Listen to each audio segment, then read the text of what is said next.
Ciao ragazzi, bienvenue à tous dans un nouveau numéro du podcast de la Beneamata. Asseyez-vous confortablement parce que c'est pas tous les jours qu'on est au deuxième meilleur endroit du monde après Giuseppe Meazza.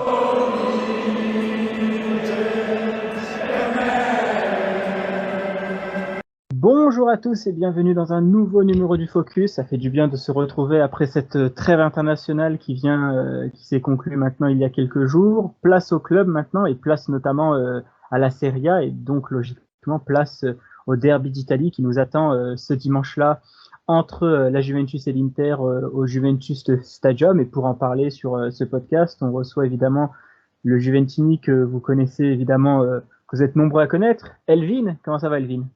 Bah ça va, merci à toi pour l'invitation et hâte de pouvoir parler de ce Juve-Inter.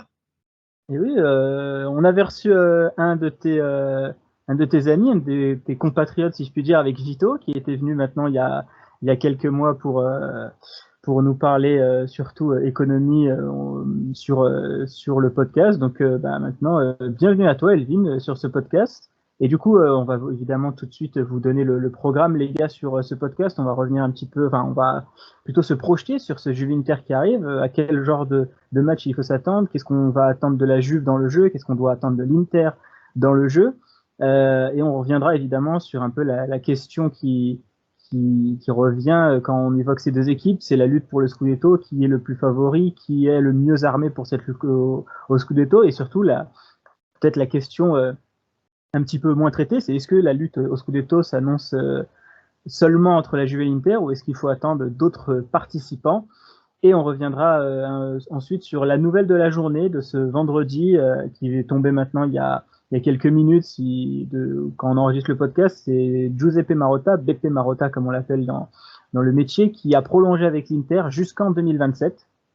Donc voilà, on y reviendra très rapidement en fin de podcast. Et évidemment, les gars, comme d'habitude, n'oubliez pas de vous abonner sur la chaîne YouTube, sur la chaîne Spotify, les 5 étoiles sur Spotify pour améliorer le référencement. Et évidemment, les pouces bleus et les commentaires sur YouTube. La dernière vidéo avec Michele, Fede et P5 sur les Ultras avait très très bien marché. Franchement, merci à vous. Notamment sur YouTube, elle avait très bien fonctionné. J'ai eu franchement de très bons retours de votre part sur ce type de podcast. Donc, on en refera. Je sais qu'en plus, il est hors sujet. Vous appréciez énormément cela. Donc, on en refera quand les périodes de foot seront moins denses. Parce que là, on a de l'actualité à traiter, notamment. On va commencer sur ce Juve Inter. Alors, Elvin, je te pose la question tout de suite. On a des deux absents des deux côtés. Sur l'Inter, Bastoni et Pavard ne seront pas là pour ce match-là.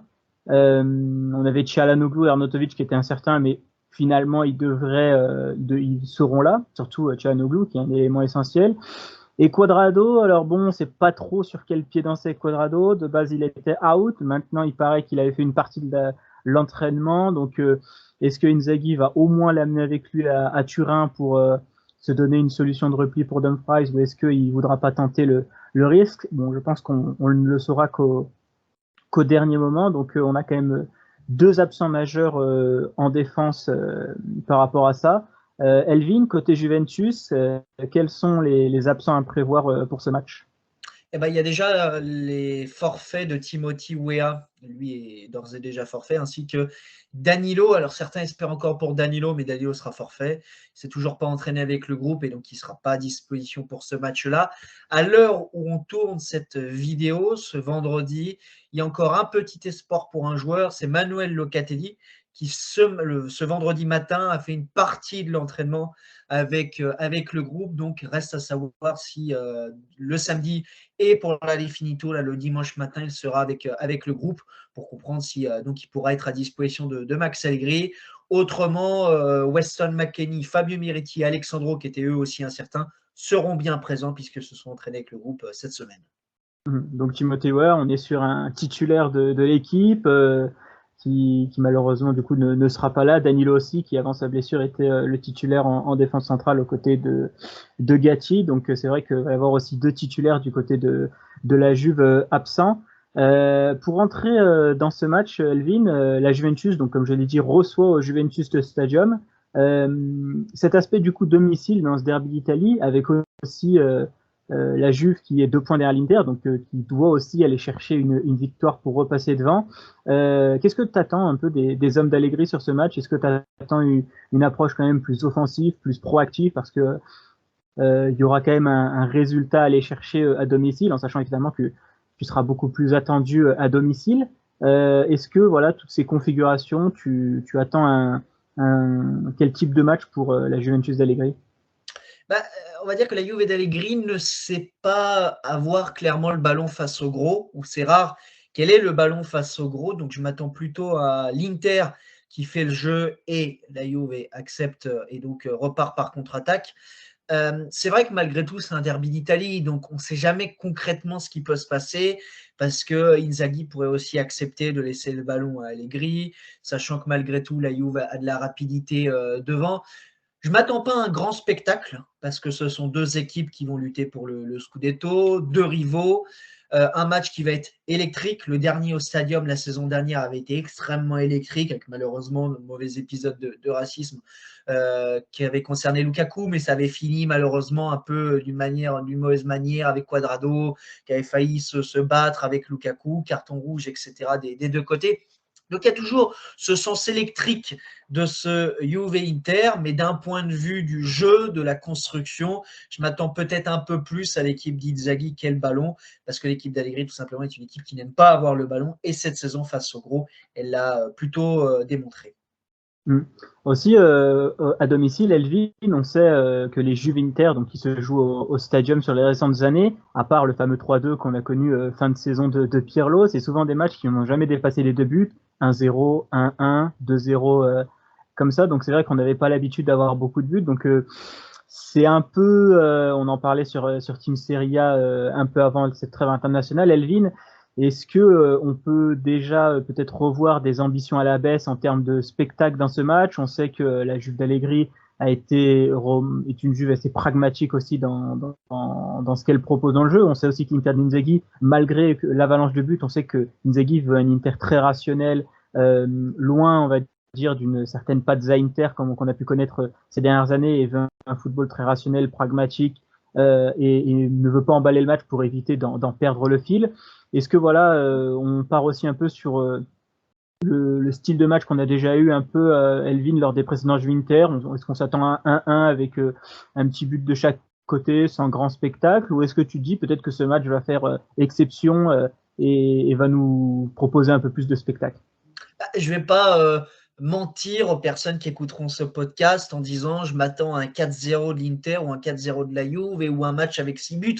Alors peut-être que ça sera comme ça, hein, et que la Juve et l'Inter me feront fermer la bouche, mais au vu du contexte, au vu de ce que représentent les deux équipes et surtout de comment jouent les deux équipes, et aussi, dernier point, au vu des dernières confrontations entre les deux équipes et encore plus au Stadium avec des scores très serrés, je serais très très surpris malgré tout que ça se termine avec une avalanche de buts. Moi, je m'attends, comme quasiment tous les gros chocs finalement en Italie, avec un match très tactique, une Juve d'Allegri très disciplinée, même discours pour l'équipe d'Inzaghi. Je pense qu'Inzaghi a dû visualiser malgré tout le match de la saison dernière au Stadium, où ça n'avait pas été une grande Juve, mais Allegri avait réussi son coup avec défensivement en étant très discipliné, une Juve qui avait été malgré tout très propre offensivement. Donc je pense qu'Inzaghi a dû revoir ce match maintes et maintes fois et tenter de préparer au mieux ce match, surtout évaluer les absences de la Juve au mieux et essayer de pointer là où ça peut faire mal, parce que clairement cette Juve-là, même à domicile, elle est largement battable, qui plus est face à une Inter qui marche très bien d'un point de vue offensif. Après, encore une fois, je ne m'attends pas à un spectacle avec énormément de buts, je m'attends plus à un match très tactique. Et aussi, Elvin, on pourrait se dire, en étant assez froid et pragmatique, que le match nul finalement arrangerait tout le monde. L'Inter conserverait ses 2 points d'avance, la Juventus ne serait pas décrochée, en sachant que le Milan va affronter la Fiorentina, donc on est loin des 3 points garantis pour redépasser la Juve. Donc c'est vrai que tout sur le papier pourrait indiquer que le match nul profiterait aux 2 équipes, en sachant que voilà, la Juve aura encore une semaine pour travailler son match du vendredi soir contre le Napoli en plus. L'Inter pourrait aussi se permettre d'aller obtenir cette première place en battant Benfica en espérant un faux pas de la Real Sociedad. On sait évidemment, Elvin, même si bon, c'est peut-être la philosophie de certains coachs, notamment peut-être en Ligue 1, mais que les deux entraîneurs vont quand même évidemment vouloir prendre les 3 points. Allegri pour dépasser l'Inter, Inzaghi pour faire le trou. Mais est-ce que, Elvin, le match nul est peut-être pas le résultat le plus attendu et le plus logique qu'on risque d'avoir dimanche 23h? Non, je pense pas, parce que malgré tout, tu regardes le calendrier de l'Inter après ce match-là, il est impressionnant. Juste pour parler de Serie A, tu vas quand même affronter de nombreux concurrents. Même discours pour la Juve qui va affronter le Napoli et la Roma. Donc, je pense que malgré tout, bon, un match nul, ça serait pas catastrophique parce que concrètement, bon, bah, peut-être que tu perdrais des points, 2 points sur les équipes derrière, mais tu aurais malgré tout encore une avance. Ça serait pas catastrophique parce qu'on est encore très, très, très, très loin de la fin. Mais je m'attends pas à un match nul, honnêtement, pas du tout. Je m'attends pas avec deux équipes qui rentrent sur le terrain pour le match nul parce que au vu du calendrier, malgré tout, il y a encore plus de l'Inter qui va affronter encore plus de concurrents. C'est clairement le moment pour mettre l'accélération, pour clairement dire moi je suis le favori pour le Scudetto. Parce que derrière, malgré tout, on ne sait pas ce qui peut se passer le week-end prochain face au Napoli. Si tu perds face à la Juve, tu venais à perdre contre la Juve et ensuite face au Napoli, et derrière, tu as d'autres confrontations directes, ça peut quand même malgré tout revenir très vite. Même discours, par exemple, pour la Juve, et si elle venait à perdre face à l'Inter, et ensuite face au Napoli, ensuite face à la Roma. Donc, bon, c'est un derby d'Italie. Moi, je ne m'attends pas à un match nul, je ne m'attends pas à un match spectaculaire, mais je m'attends à un vainqueur, soit évidemment l'une des deux équipes.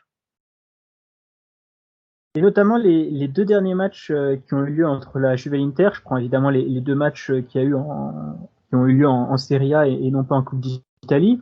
Victoire donc 2-0 de la Juve au Stadium et victoire 1-0 de la Juve au Meazza.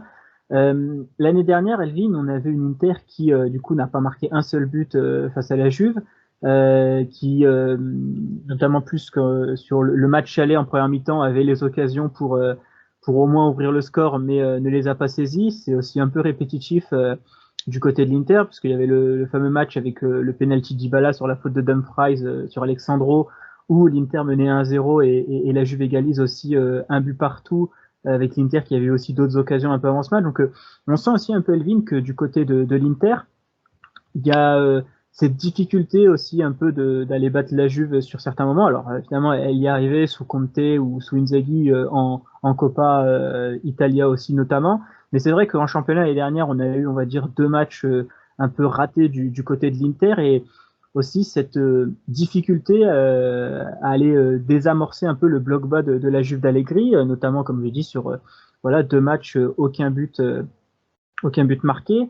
Avant Cagliari, la Juve restait sur 6 clean sheets de suite réalisés.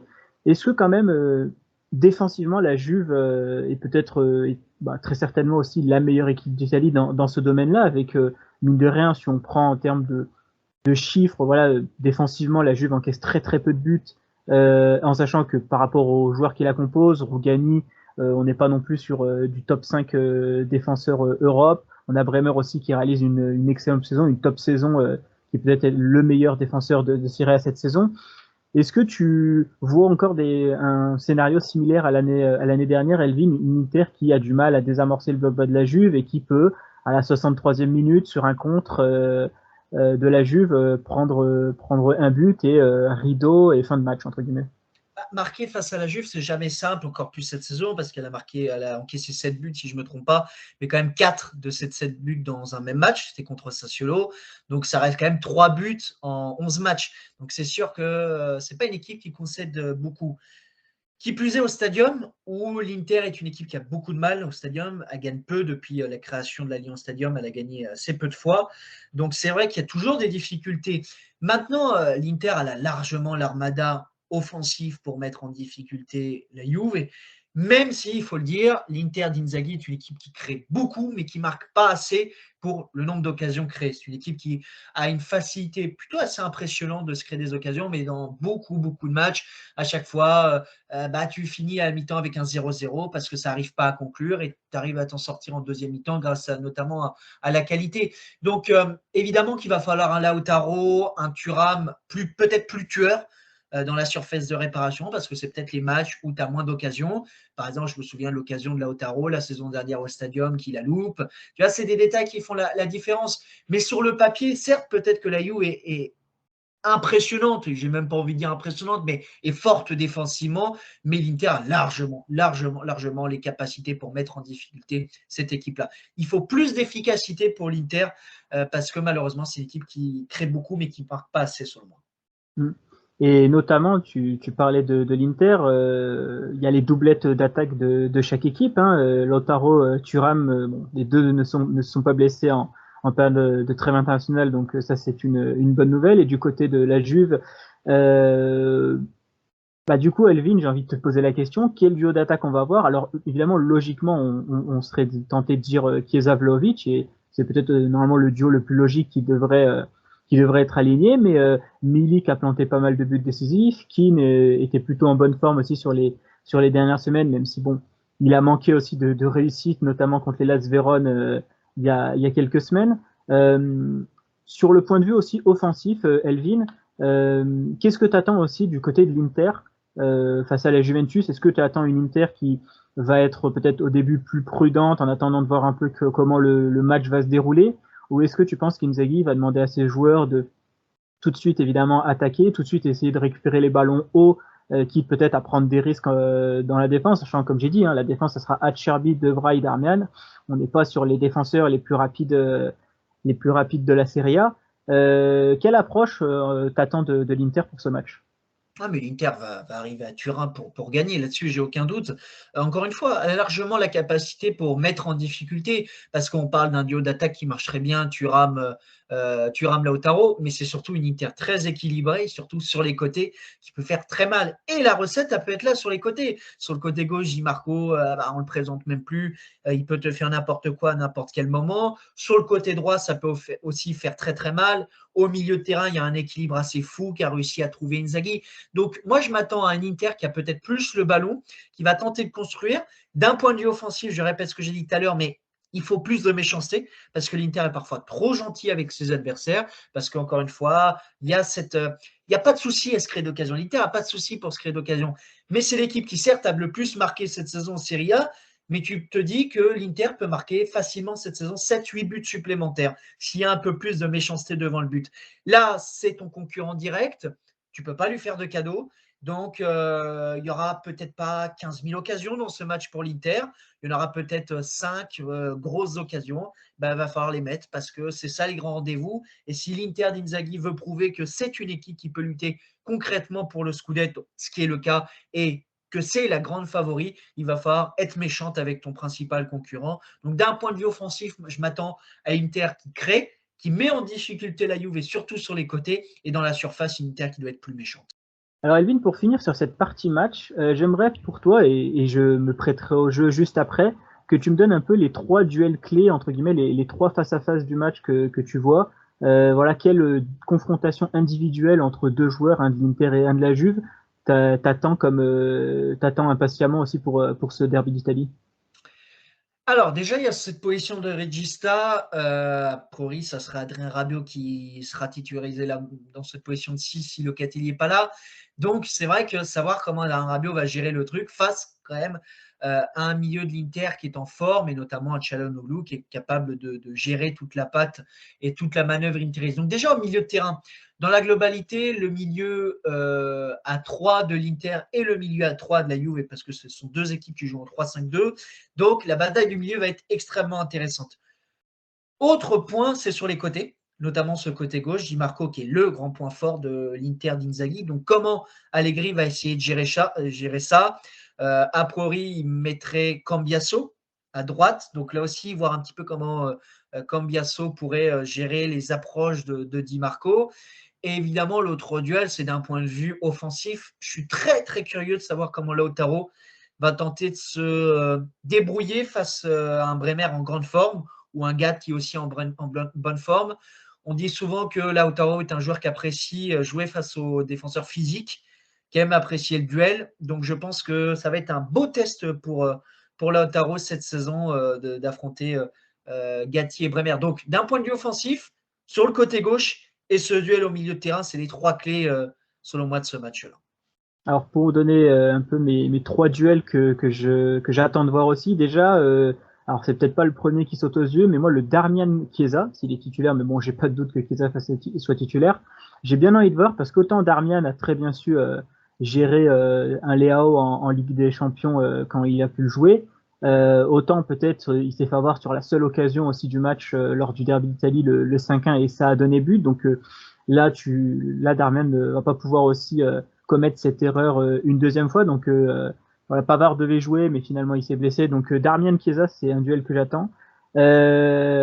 Kostic Dumfries, et je le dis bien dans ce sens, Kostic Dumfries que Dumfries Kostic, parce que j'ai envie de voir comment Dumfries va gérer offensivement Kostic. Alors évidemment, Kostic va devoir défendre et revenir dans cette défense à 5, bien évidemment, mais on sait que Kostic, on l'a connu à Francfort, il a quand même toujours plus un attrait pour l'aspect offensif et aussi cette qualité de centre qui se partage avec Di Marco, qui sont pour moi peut-être dans le top 5 des meilleurs centreurs en Europe, ailier, piston latéral confondu.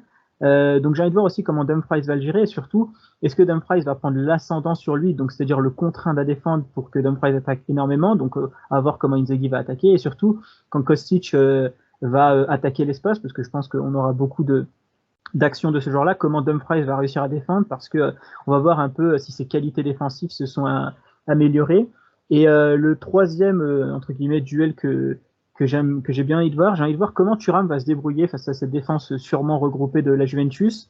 Contre Gibraltar, on a vu que, alors bon, Gibraltar, là, bon, je pense pas non plus que la Juve va jouer à 15 devant le gardien de but, mais j'ai envie de voir, voilà, on sait qu'ils vont sûrement rejouer un peu plus bas, j'ai envie de voir comment Thuram va exploiter l'espace, ou peut-être même le peu d'espace, comment il va réussir à se débrouiller. C'est aussi une de ses marges de progression en tant que nouveau numéro 9.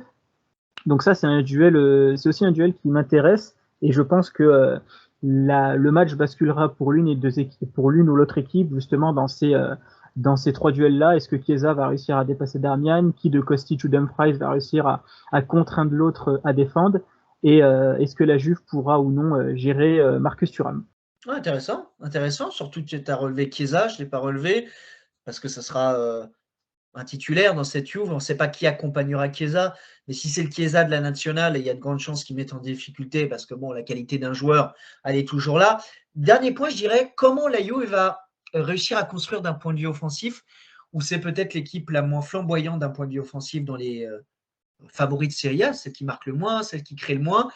Quand tu regardes Chiesa, Vlahovic, voire Keane, ce sont des attaquants qui touchent pratiquement tous leurs ballons dans leur moitié de terrain, parce que c'est une équipe qui crée trop peu. Donc, savoir un petit peu Chiesa, comment Chiesa va se débrouiller, très certainement face à un bloc compact, un bloc qui sera haut, et surtout face à une Juve qui peut-être aura des difficultés, encore plus de difficultés que d'habitude dans la construction de jeu, sachant que c'est quand même l'Inter en face.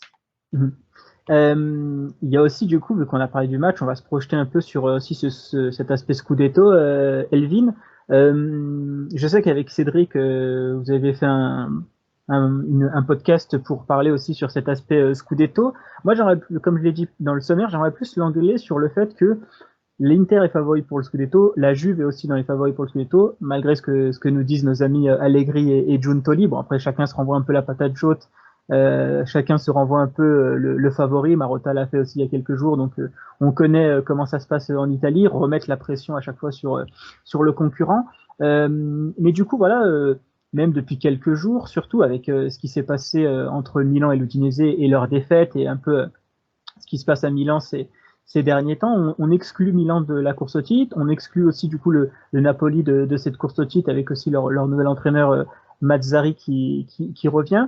Elvin, est-ce que c'est vraiment une course entre seulement l'Inter et la Juve, ou est-ce que voilà, si Milan retrouve peut-être une bonne dynamique, bon, s'ils arrêtent aussi que leurs joueurs se pètent tous les 2 jours, ça peut aider. Est-ce que Mazzarri peut faire un rush, bon, je vais pas dire un rush final parce qu'on est évidemment que fin novembre, mais voilà, est-ce que tu vois ces deux équipes-là peut-être se regreffer dans la course, ou est-ce que vraiment il y a un écart beaucoup trop grand entre Juve Inter et Milan et Naples? Ça peut aller vite, ça c'est clair et net, parce que le championnat, entre guillemets, il fait que commencer si on veut. Sauf que le truc, c'est que l'Inter et la Juve, ils avancent, hein. Ils sont là, ils avancent, ils perdent pas de points. Et tu as Milan et le Napoli, voire l'Atalanta aussi, qui perdent beaucoup trop de points. Le Scudetto, tu peux pas être dans une course au Scudetto si tu gagnes un match et le week-end prochain tu le perds et ensuite tu fais match nul. Il faut de la continuité. Et si l'Inter et la Juve pour le moment ont réussi à se détacher, c'est pas un hasard. Alors c'est peut-être pas les équipes les plus flamboyantes ou encore une fois la Juve est par exemple dans le jeu, mais ce sont deux équipes qui sont là, c'est-à-dire dans les résultats, ils sont là, ils les apportent, ils ont trouvé de la continuité. L'Inter enchaîne, la Juve a enchaîné les victoires de suite. Donc, ce que n'ont pas trouvé le Napoli et Milan, si on parle des, des équipes qui auraient dû titiller la Juve et l'Inter, la Juve et l'Inter, eux, les ont trouvés. Et c'est ça la différence. Pour le moment, moi, je ne peux pas mettre Milan et le Napoli dans la course au championnat. C'est pas possible parce que quand tu as un rendement comme celui-ci, tu peux pas. Tu es en course pour le top 4, mais tu n'es pas en course pour le Scudetto. Peut-être que ça ne sera plus le cas dans quelques mois parce que le Napoli et Milan auront trouvé de la continuité. Mais au moment où on tourne cette vidéo, ce sont deux équipes qui te donnent trop peu de certitude pour pouvoir dire moi, je vais lutter avec la Juve et l'Inter. Et d'ailleurs, le Milan qui est déjà à 6 points de la Juventus quand même, en sachant que donc la Juventus reçoit l'Inter certes, mais Milan eux-mêmes reçoivent la Fiorentina. Comme je l'ai dit tout à l'heure, c'est loin d'être 3 points assurés, au vu surtout de la dynamique du Milan et des blessés un peu qui peuvent s'accumuler. T'as le Napoli avec Mazzarri. Bon, est-ce que Mazzarri, on est sur un entraîneur qui peut te permettre de faire un rush final pour un Scudetto et t'enchaîner les victoires? C'est pas ce qu'il a démontré dans ses précédents clubs, donc c'est vrai que c'est assez. Donc on se dirige quand même sur une course à deux en Italie. Pour toi, Elvin, pour gagner un Scudetto, il faut certains ingrédients. Entre la Juve et l'Inter, pour toi, quelle équipe peut-être a le plus d'ingrédients à sa disposition aujourd'hui? Évidemment, on juge à l'heure actuelle. Et aussi, quels ingrédients peut-être il manque à chaque équipe pour vraiment devenir le grandissime favori de ce Scudetto? Ah, tu fais bien de le dire aujourd'hui, parce qu'on précise bien aujourd'hui, à l'instant T. L'Inter a quelque chose en plus de la Juve, et pour moi, pour le moment, ça reste l'équipe qui est un petit peu au-dessus, qui est le favori. Si on doit dire un favori, si on me demande un favori, je te dis l'Inter. Pourquoi? Parce que qu'est-ce qu'elle a en plus? Déjà la profondeur de banc. Alors, certes, la Juve est un effectif largement taillé pour le Scudetto. La base de discours, voilà, on ne peut pas dire que la Juve ne peut pas être dans la course au Scudetto vu l'effectif. Elle a un effectif respectable, mais l'Inter est un effectif construit depuis plusieurs saisons pour bâtir justement la conquête du Scudetto. Tu regardes le banc, c'est très costaud. L'équipe type, je ne t'en parle même pas. Il y a une certitude tactique qui est le 3-5-2. Il n'y a pas de changement. C'est une équipe qui a très peu de blessés. L'Inter est l'équipe parmi les favoris qui a le moins de blessés. Quasiment tous les week-ends, Inzaghi peut avoir la possibilité d'aligner le même 11 ou quasiment 10 des mêmes 11 joueurs qu'il avait alignés le week-end dernier. Donc ça, c'est une force, mais incroyable. Lorsque tu peux à chaque fois avoir tes titulaires pour le Scudetto, c'est incroyable. Et quand tu peux avoir des joueurs qui sont capables de remplacer les joueurs titulaires qui sont blessés, ça, c'est encore plus incroyable. Et ça, l'Inter est ça. Donc, c'est ce petit truc pour le moment qu'a en plus l'Inter. Je ne vais pas te dire la continuité parce que la Juve, comme l'Inter, a la continuité pour le moment. Mais c'est purement en termes d'effectifs. Et l'autre petit point, c'est. Alors, en Italie, on dit souvent que le Scudetto, c'est la meilleure défense qui la gagne. C'est vrai, les statistiques te le disent. Mais je reste persuadé qu'il faut une bonne attaque. Et à l'heure actuelle, la Juve ne marque pas assez. Pas assez pour peut-être sur le long terme faire quelque chose de sérieux. Donc le point à améliorer, c'est l'attaque. Là, être prolifique devant le but, ce que l'Inter arrive mieux à faire, parce que face à certaines équipes, tu es capable de perdre. Tu peux dominer, mais tu peux perdre quelques points parce que tu n'arrives pas à trouver ce petit but par-ci par-là. C'est ce qu'avait failli faire la Juve et contrôler l'AS Vérone, encore une fois, ou Cagliari, par exemple, lors du dernier match. Donc, ce sont les deux petits points qui me laissent penser que pour le moment, l'Inter est légèrement au-dessus. Et d'ailleurs, tu parlais de le fameux petit but en plus que la Juve marque face à l'AS Vérone, qu'elle aurait entre guillemets dû même marquer plus tôt face à Cagliari. Tu fais aussi quand même tu fais le 3 avec le 2-0, même sur le but de Cagliari, t'es pas entre guillemets en danger avec ton but d'écart. Est-ce que aussi c'est pas ce qu'a la Juve en plus aussi, Elvin, par rapport à ça, c'est que il y a un peu, j'ai peut-être pas un mot précis pour le définir, mais un peu cette expérience Juve où Voilà, bon, c'est un peu aussi dans le slogan, le fino à l'affiné, où même à la 96e minute, alors que devait y avoir 5 minutes de temps supplémentaire, il y a ce but, un peu cette tête de Milik qui sort, cette frappe un peu de l'extérieur de la surface de Chiesa, une tête de Bremer, voilà, une sorte de rebond, même un contre son camp aussi provoqué sur un centre fort de Kostic. Donc il y a toujours aussi cette réussite que provoque la Juve et qui à la fin arrive toujours à te faire gratter le nombre de points. Cette fois-ci aussi l'Inter arrive à l'avoir cette saison dans une manière un peu différente, où je prends par exemple le match face à la Roma, où il y a la tête de Cristante, et évidemment, on en parle entre interistes, cette même tête, l'année dernière, elle fait but pour la Roma, et l'Inter perd ce match, et Sommer voilà, arrête le ballon, et quelques actions plus tard, Thuram marque le but du 1-0, donc c'est pas le même style d'expérience et de réussite pour les deux équipes, mais c'est vrai aussi qu'Elvin, et on parlait de pourquoi le Napoli et le Milan ne sont pas, on a deux équipes qui ont du coup à chaque fois ce petit truc en plus qui fait qu'à chaque fois ils arrivent à gratter les 3 points. Et ça aussi, c'est décisif dans une course au Scudetto. Oui, bah, après, ce sont deux équipes qui, en termes d'effectifs, je veux dire, tu peux difficilement dire quelque chose. C'est pas la Serie A des années 90, hein.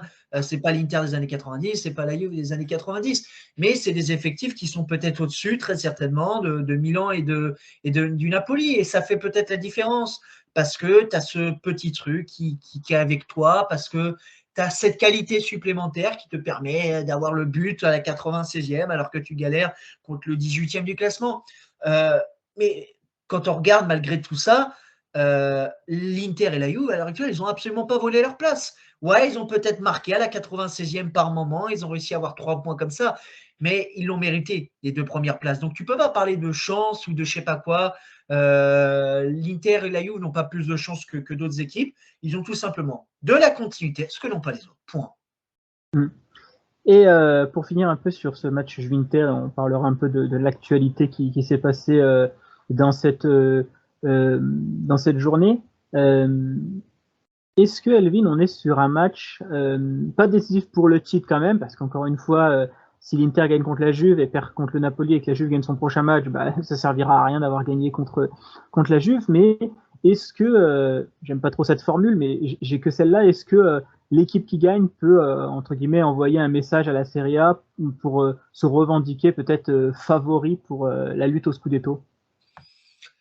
Alors, comme tu l'as bien dit, c'est pas le match ne sera pas décisif pour la suite, mais ouais, je reste persuadé que par exemple, si l'Inter gagne, voilà, c'est officiellement l'équipe qui est l'équipe à battre de Serie A, tu vois, ça sera juste factuel. On va dire que ça va être un match pour comprendre qui est clairement au-dessus de l'autre. C'est pas le match pour comprendre qui sera champion, mais c'est le match pour comprendre qui est au-dessus de l'autre. Pareil, même discours, si la Juve gagne, il y aura un point d'avance, tu vois, ça ne changera rien. Je veux dire, le point d'avance, tu peux le perdre le week-end prochain. Mais d'un point de vue du match et surtout d'un point de vue du qui tu es, qu'est-ce que tu représentes, bah, ce match-là va vouloir dire beaucoup parce qu'il y a une rivalité, on ne l'a pas dit autour, mais ce derby d'Italie, c'est de la rivalité, c'est un match électrique, la honte pour celui qui perd. Donc au-delà de tout ça, au-delà du classement, il y a l'estime de soi qui est extrêmement important, il y a marquer son territoire qui est extrêmement important.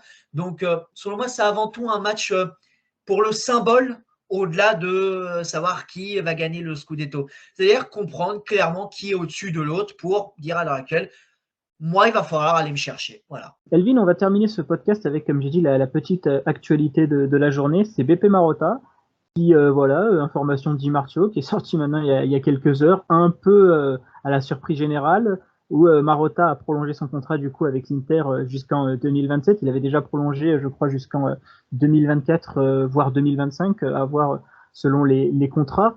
Elvin, j'ai envie de te dire, est-ce que c'est pas pour l'Inter la meilleure prolongation qu'il y a eu en 2023, la meilleure nouvelle peut-être aussi de cette année 2023, entre guillemets le on va dire le sous-dirigeant du projet, parce que évidemment c'est pas son club à lui, il n'en est pas à la possession, c'est le club de Steven Zang, mais est-ce que c'est pas aussi l'info la plus importante et la plus capitale pour l'Inter sur cette année 2023? C'était quasiment obligatoire pour l'Inter de garder un Furlicla, c'est comme Marotta dans cette direction. Dans un club qui veut continuer à grandir, qui veut toujours plus être protagoniste sur la scène nationale comme sur la scène européenne, tu te dois de garder tes hommes forts au-delà du point sportif, c'est-à-dire les joueurs et l'entraîneur, tu te dois de garder aussi des membres importants dans la direction. Et comment te dire que Marotta, dans cette direction, il est trop important parce que sur le mercato, il t'apporte quelque chose, parce que dans les négociations de prolongation de contrat, il est très important. Donc, c'est une excellente nouvelle, pas une très bonne nouvelle, c'est une excellente nouvelle pour l'Inter. C'est important de savoir conserver les hommes importants et ça montre que l'Inter croit au projet de reconstruction, au projet de je veux redevenir encore plus compétitif sur la scène italienne et sur la scène européenne. Honnêtement, ça aurait été un vrai coup dur si Marotta n'avait pas prolongé parce qu'honnêtement, je ne sais pas qui aurait pu faire aussi bien le travail qu'a entrepris Marotta. Alors, il y a eu plein de points négatifs. Faut pas dire que tout ce qu'a fait Marotta à l'Inter a été très rose et parfait. Mais le travail qu'a su faire ce dirigeant depuis son arrivée à Milan, en grande partie, si l'Inter en est là aujourd'hui, c'est aussi parce qu'il a su imposer sa patte sur le mercato, imposer sa patte dans cette direction, et c'est une très très bonne nouvelle pour les Nerazzurri. Mais de toute façon, c'est un peu ce que je répète souvent, Elvin. Je prends souvent l'exemple de Michael Edwards, directeur sportif à Liverpool. Alors évidemment, c'est pas les mêmes styles de métier, parce que Marotta n'est pas seulement n'est pas un directeur sportif, d'ailleurs dans son titre officiel.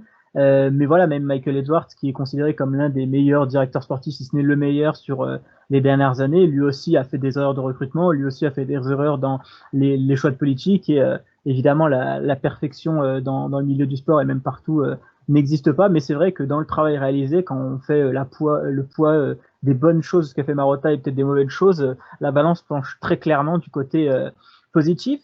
Et d'ailleurs, Elvin, ça vient un peu dans cette donc la prolongation de Marotta vient aussi avec la Gazzetta qui sort que Varela est aussi proche d'une prolongation, que ça discute pour prolonger Lautaro, que ça veut prolonger Di Marco, que ça veut prolonger Dumfries, que le contrat d'Inzaghi a été prolongé aussi il y a quelques semaines. Tu m'arrêtes si je me trompe, mais à la Juve aussi, on est un peu sur cette période un peu de prolongation pour les cadres. J'écoutais aussi un peu une émission autour du Real Madrid il y a quelques temps, Elvin, et un spécialiste du Real a dit que voilà le Real justement montrait au monde ses prolongations. Ils ont prolongé énormément de leurs joueurs récemment pour montrer à quel point oui c'est bien d'acheter du joueur, mais déjà on sait conserver nos joueurs. Est-ce qu'on peut dire la même chose aussi pour la Juve Inter, parce que c'est bien de faire des mercatos, tout ça, de ramener des joueurs chaque été, mais le plus important c'est pas forcément d'aller chercher la qualité ailleurs, c'est que quand tu l'as chez toi, de la garder pendant plusieurs années. L'Inter, c'est pas l'Inter et la Juve, c'est pas le Barça, le Real, donc tu as toujours cette peur de voir perdre des grands joueurs parce que Lautaro, c'est un joueur extrêmement recherché sur le mercato. Même discours pour Barella, même s'il a l'amour du maillot. Même discours pour Di Marco, même s'il a aussi, c'est un tifoso de l'Inter. Il y a une équipe qui te propose, je ne sais pas, 100 millions d'euros pour Lautaro, tu peux difficilement refuser parce que pour l'Inter, d'un point de vue économique, ça serait incroyable, surtout dans un point de vue où tu as besoin aussi de parfois vendre et de récupérer certains chèques. Même discours pour la Juve, c'est dur de garder des Chiesa, des Vlahovic quand tu ne joues pas les Coupes d'Europe. Mais encore, quand tu es encore plus capable de pouvoir les prolonger, c'est d'excellentes nouvelles pour des équipes comme la Juve et l'Inter. Donc, c'est là-dessus aussi que le travail de Marotta, il est très bon. C'est que certes, sur le mercato, pas tout a été positif, mais il y a eu déjà beaucoup de positifs. Mais au-delà du mercato, c'était pas sûr à 100% de conserver des Lautaro, des Barella, des Di Marco, etc. C'est dur, c'est pas simple, c'est pas sous-estimer ce travail-là. Et quand tu es capable d'entreprendre certains chemins et de dire moi je peux et je suis capable de garder ce type de joueur, c'est que vraiment ton équipe va bien et que tu es solide dans ton projet. Et qui dit Marotta dit qu'on va devoir terminer aussi par, on parle de souvent des recrues. Elvin, il y a aussi, il y a eu quelques semaines le Decreto Crescita qui a été annulé, bon finalement pour se remettre. Donc on va voir entre guillemets dans les prochaines semaines quel sera son statut définitif. Mais en tout cas, le Decreto Crescita qui a été mis en œuvre en 2020 post-Covid est en train en tout cas d'être remis en cause et que notamment les joueurs arrivés à l'été 2023 avec leur salaire, on va dire tranché pourrait se voir regonfler et être payé voilà comme n'importe quel joueur italien ou autre. Cette mesure, c'est vrai que pour beaucoup de clubs quand même en Italie, notamment les gros, Elvin, ça va faire peut-être Alors, je dis du mal sur le très court terme parce qu'il y aura des salaires qui vont monter d'un seul coup. De base, tu avais prévu de payer Thuram X et à la fin, bah, tu vas devoir le payer Y.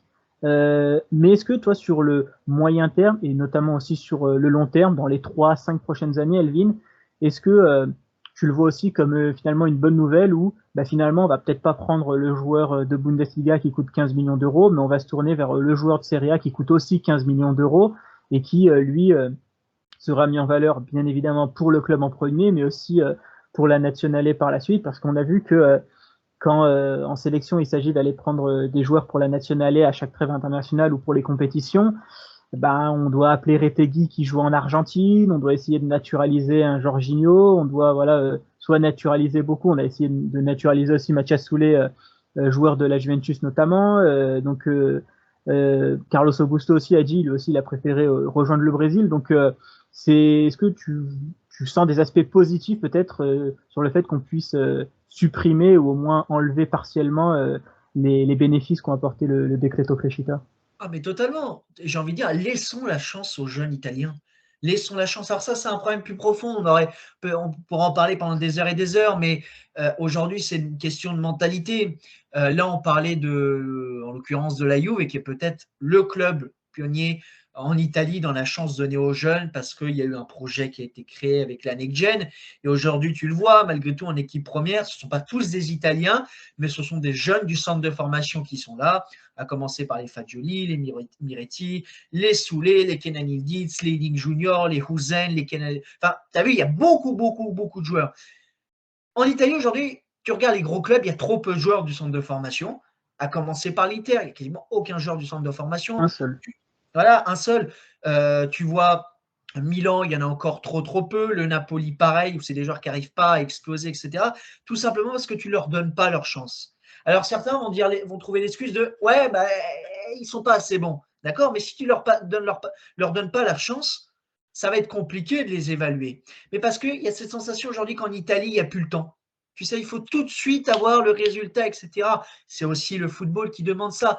Mais laissons ces jeunes grandir, donnons-leur une chance, créons une passerelle qui est selon moi obligatoire en Italie aujourd'hui en Série C, que seulement la Juve et l'Atalanta ont décidé d'entreprendre.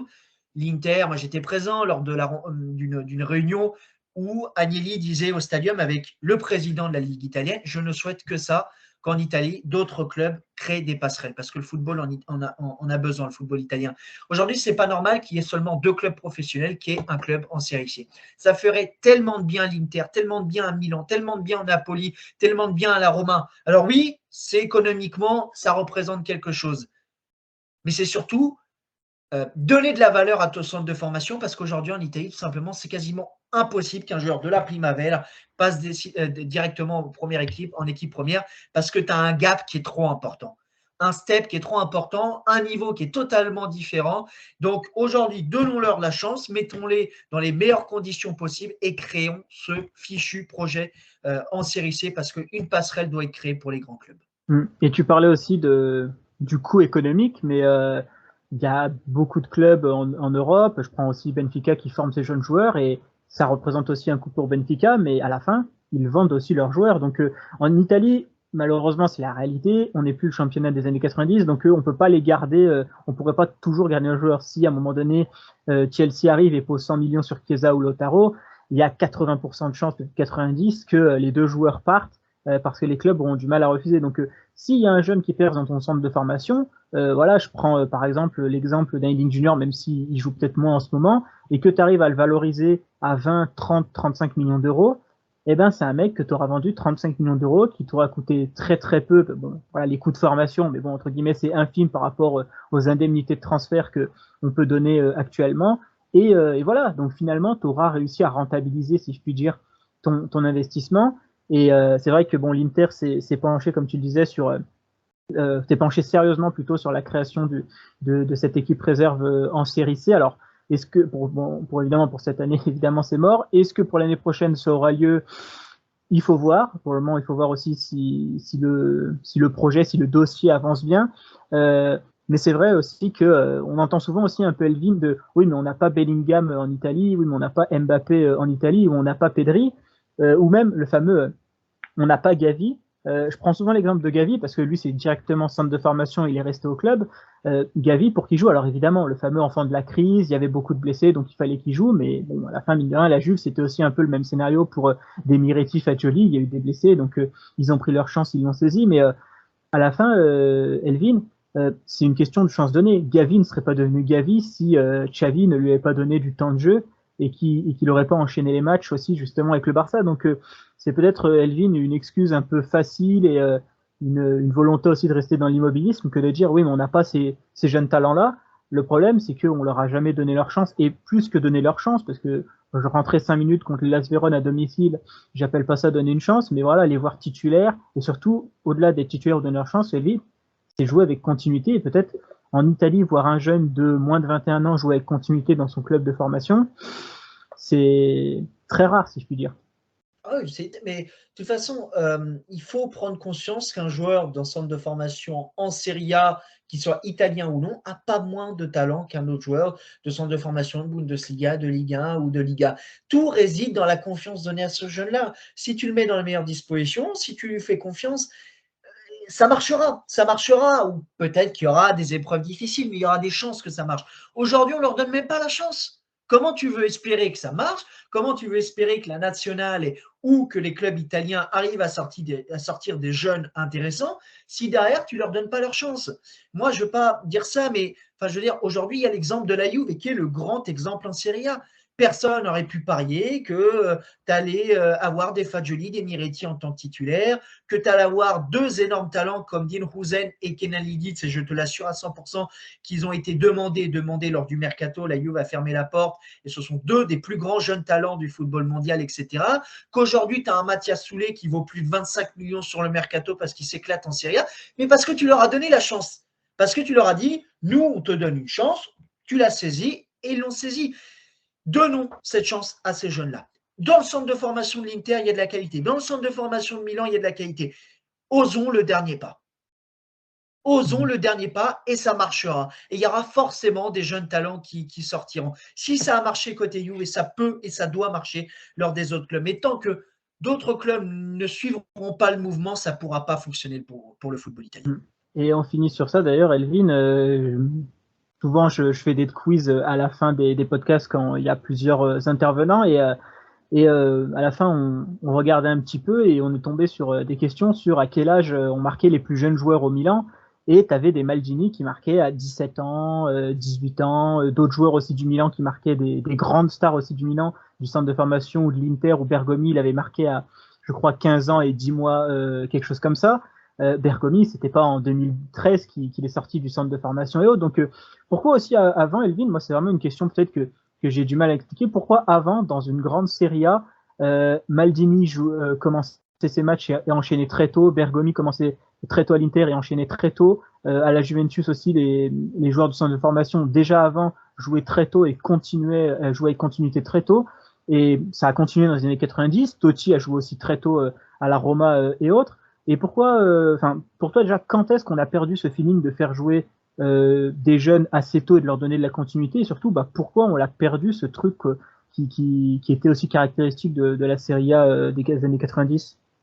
Je ne vais pas te donner une date, mais ça fait quand même longtemps. Surtout, il y a eu un creux énorme de 2010 à 2020 où aucune équipe arrivait à sortir un jeune du centre de formation, où aucune équipe a su sortir un jeune du centre de formation. Selon moi, je ne vais pas donner une excuse ou ou quelque chose d'autre, mais c'est surtout dans la mentalité. Il n'y a pas que ça, mais la mentalité signifie énormément. C'est dû à quoi ce problème de mentalité? C'est qu'aujourd'hui, dans le foot, il y a cette sensation, mais c'est un petit peu la société finalement d'aujourd'hui où il n'y a plus le temps. Il faut des résultats tout de suite, etc. etc. Le problème, c'est que la Serie A a connu d'énormes difficultés à partir dans les années 2010, etc.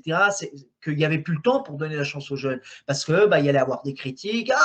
Tu fais jouer un jeune, on perd à cause de lui, etc. etc. Donc, le truc aujourd'hui, c'est prendre le temps de comprendre aussi ce que valent les centres de formation en Italie, parce que c'est quelque chose qui a tellement fait de mal au football italien. Et la raison, c'est ça, c'est le temps. Le temps donné, la peur aussi, quelque part, la peur. En Italie, il y a cette peur de le mec, il a 16 ans, donc il n'a pas assez d'expérience pour imposer quelque chose dans une équipe. Il n'y a pas 15 000 Zaïre Emery dans le foot, ça c'est clair et net. Mais encore une fois, il y a des jeunes talents en Italie, même après 18 ans, 18, 19 ans, même avant, qui sont capables d'apporter un vent nouveau à ce championnat ou à ces différentes équipes. Donc, encore une fois, selon moi, c'est le temps. Le temps et la peur de donner confiance à ces jeunes qui a fait tant de défauts. Bon, on espère que c'est un problème qui changera. Bon, j'ai vu que Milan a pris un directeur de centre de formation. Je sais plus, alors si tu peux me confirmer ou m'infirmer, Elvin, je sais plus s'il était passé par la Juve. Ils ont pris un nouveau directeur du centre de formation dont j'ai perdu le nom. Je crois avoir entendu qu'il était passé par la Juve à un moment donné.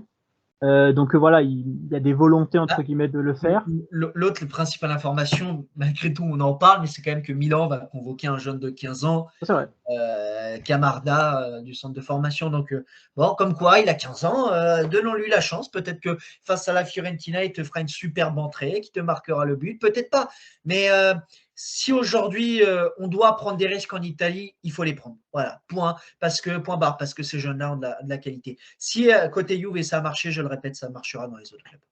Donc bon, on espère que ça changera pour les prochaines années, mais même pas. Attendons plutôt les prochains mois pour qu'on en voit les effets.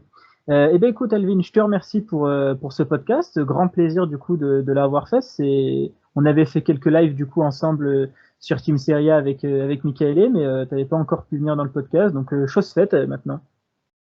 Merci, avec grand plaisir. J'ai fait mon baptême du feu. Et pour les auditeurs, évidemment, comme je vous le rappelle, n'oubliez pas de partager le podcast, de vous abonner sur la chaîne YouTube, la chaîne Spotify, les 5 étoiles sur Spotify et les likes sur YouTube pour partager tout ça. Et évidemment, n'hésitez pas à réagir en commentaire, donnez-nous votre avis sur ce jeu Inter, sur le Decreto Crescita, sur les centres de formation en Italie. Votre avis, évidemment, est toujours intéressant et c'est toujours un plaisir de débattre avec vous dans les commentaires. Et bien nous, on se retrouve les gars pour un prochain podcast. Merci encore Elvin et ciao à tous. Ciao, ciao.